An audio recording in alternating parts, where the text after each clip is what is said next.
एक बार में पेट साफ नहीं होता है।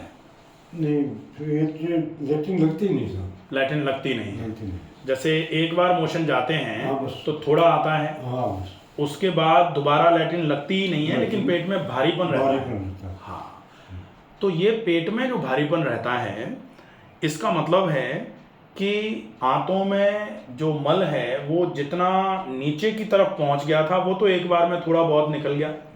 उसके बाद आंतों की चाल भी कमजोर है और जो पाचन का तंत्र है वो भी कमजोर है। पाचन के तंत्र की कमजोरी की वजह से जो हमने खाया है उसमें से पोषक तत्व खिंच के शरीर में नहीं पहुंचे, और जब तक उसमें से पोषक तत्व खिंच करके शरीर में लगेंगे नहीं तब तक पेट साफ नहीं होगा, पूरा निकलेगा नहीं वो कचरा। ठीक है, अब उसको निकालना है अगर, तो कुछ नियमों का पालन करना पड़ेगा।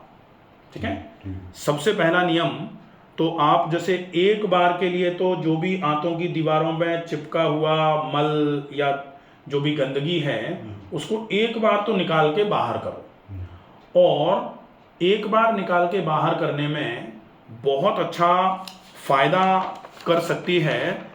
आप भी हरड़ का उपयोग करो, हरड़ बहुत अच्छा रहता है। एक बार के छोटी वाली हरड़, छोटी वाली हरड़ को अकेला नहीं लेना है, उसमें थोड़ा सा गाय का घी या फिर अरंडी का तेल मिला करके उसको सेक लो, फिर उसको कुचल के पाउडर बना के रख लो, और उसमें से 1 चम्मच पाउडर, ठीक है, 1 चम्मच पाउडर अगर जैसे ऐसा लगे कि पहले 1 चम्मच नहीं तो आप पहले आधा चम्मच ले लो, आधा चम्मच पाउडर 1 गिलास पानी के साथ फंकी लेके उसको, और ऊपर से 1 गिलास पानी पी दो। उसके बाद 1 घंटे तक कुछ खाओ पियो मत, और 1 घंटे के बाद 1-1 कप 1-1 गिलास करके 3-4 गिलास पानी पी दो, तो पतला सा दस्त लग करके पेट एक बार साफ हो जाएगा।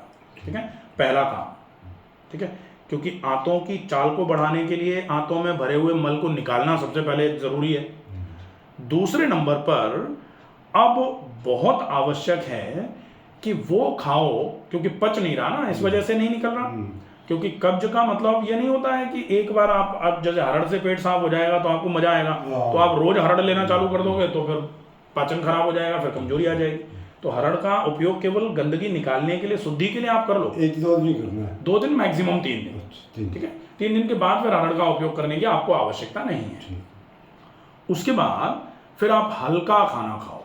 हल्का खाना मतलब जो बहुत जल्दी पच जाए, जैसे बहुत मोटे आटे की, दरदरे आटे की रोटी, और सब्जी में लौकी, तोरई, टिंडा, पालक, पत्ता गोभी, कद्दू, ये सब्जियां जो है ना, ये सब्जियां ज़्यादा मात्रा में खाओ। रोटी में बाजरे की, चने की।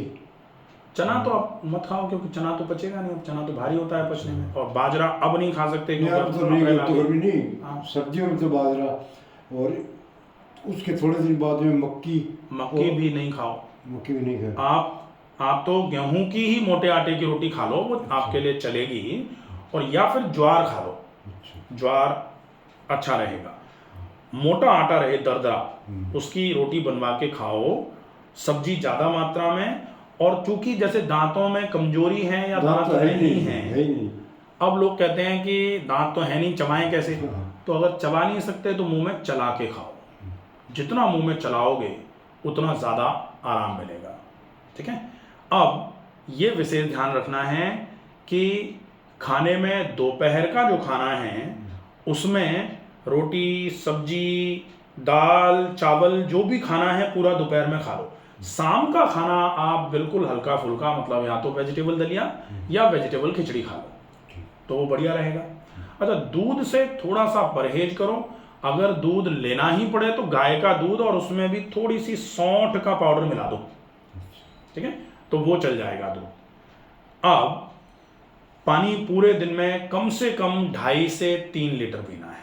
पानी में 5 लीटर पी लेता हूं। बहुत बढ़िया, बहुत बढ़िया। एक और डॉक्टर साहब बीच में, ये मेरे ये फेफी से आती है।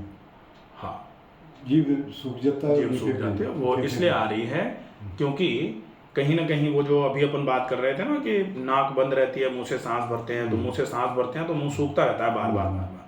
तो नाक को ठीक रखने के लिए वो 4 चीजें आप भी फॉलो अप पर रख सकते हो। ठीक है, इसके बाद अब इस आंत की समस्या का इलाज, कि पेट एक बार में अच्छे तरीके से साफ हो जाए, इसके लिए क्या करना चालू करना पड़ेगा।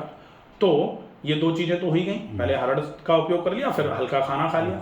अब व्यायाम में आप सबसे बढ़िया व्यायाम होता है, आप तो राजा रानी आसन कर लो, आंतों की चाल को बढ़ाने का बहुत अच्छा काम है। राजा रानी आसन मतलब सीधे लेट करके घुटने इधर, गर्दन इधर, फिर घुटने इधर। ये बहुत अच्छी क्रिया है, आप इसका उपयोग बहुत अच्छे तरीके से करो, बहुत ही इफेक्टिव रहेगा। ठीक है, इसके बाद अब बारी आती है नेचुरोपैथी के ट्रीटमेंट्स। इस समस्या के लिए क्या क्या हो सकते हैं? तो बहुत अच्छा ट्रीटमेंट होता है पेट का गर्म ठंडा सेक, उसके बाद मिट्टी की पट्टी और उसके बाद एनिमा। ठीक है, तो 3 ट्रीटमेंट हैं। पेट का गर्म ठंडा सेक आप घर में आसानी से कर सकते हो। मिट्टी की पट्टी अगर घर में हो जाए तो बहुत अच्छी बात है, नहीं हो तो ठंडे पानी का गीला कपड़ा रख लेना। और फिर एनिमा।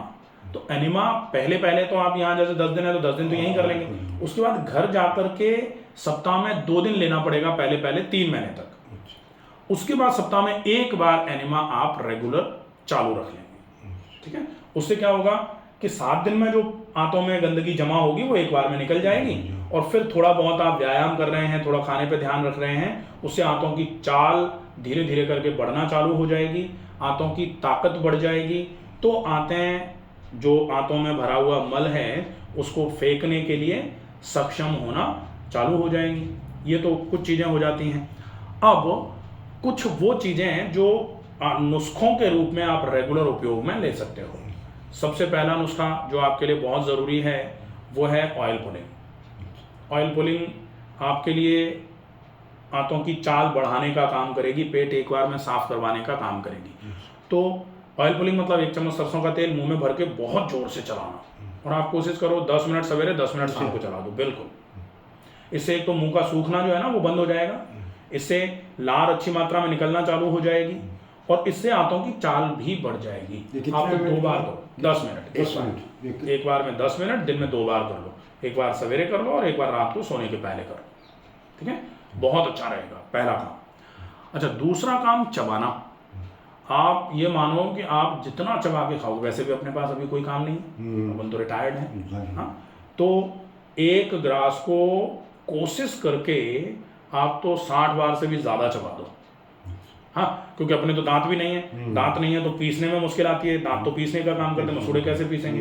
तो आपको तो ज़्यादा चबाना चाहिए, इनफैक्ट बहुत चबाओ, इतना चबाओ कि मुंह में, कहा जाता है ना कि खाने को पिए, मतलब खाना बिल्कुल जूस कर दो मुंह में, और जब जूस हो जाएगा तभी तो पिया जाएगा। तो वो क्या होगा, जितना मुंह चलेगा उतनी आंतों की चाल बढ़ेगी, और जितना मुंह चलेगा उतना लार निकलेगी, जितना मुंह चलेगा उतना पाचक एंजाइम आपके खाने में मिलना चालू हो जाएंगे, तो खाने का पाचन ठीक होना चालू हो जाएगा। उससे अगर खाना पचेगा ढंग से तो पोषक तत्व खाने के पूरे शरीर में लग जाएंगे, और जो बेकार का बचेगा वो आंतों में से बहुत आसानी से निकलना चालू हो जाएगा। धीरे धीरे करके पेट बिल्कुल धीरे धीरे करके 1 बार में साफ होना चालू हो जाएगा। अच्छा, बाकी जो आपकी समस्याएं थी, जैसे गर्दन में दर्द था या कमर में दर्द था, बाकी सब तो ठीक है ना? बाकी वो ठीक है, बहुत बढ़िया।